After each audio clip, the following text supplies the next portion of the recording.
Почитувани членови и симпатизери на ВМРО ДПМН, почитувани сограѓани и медиуми, власта не го запира походот кон бездната.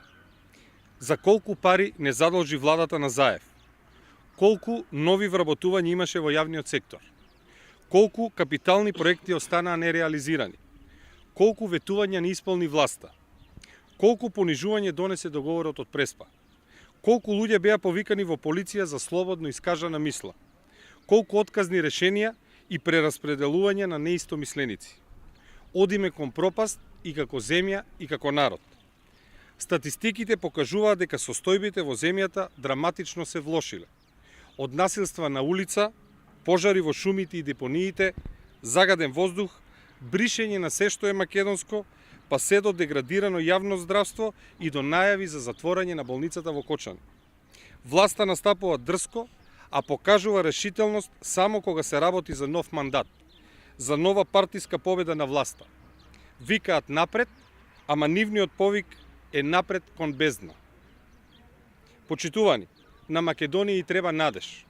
Таа надеж се вика правда за Македонија. Дојде тоа време кога цврста жена како Гордана Силјановска-Давкова ќе стави крај на секојдневното разградување на Македонија на секој план. Добри луѓе, браќи и сестри, татковината ве повикува на патот кон победата, на патот кон подоброто утре и достоинствен живот. Ве повикуваме на голем народен митинг, овде во градскиот парк во Кочани на 4 април, ден четврток, во 20:30 часот. Ајде од Македонија да направиме достоинствено и честито место за живење. За тоа треба заедно да работиме, заедно да веруваме и да се поддржуваме.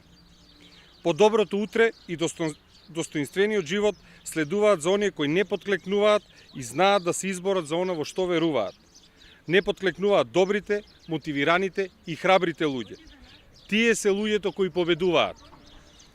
Уште еднаш, Парк на револуцијата на 4 април, тоест утре во 20:30 часот.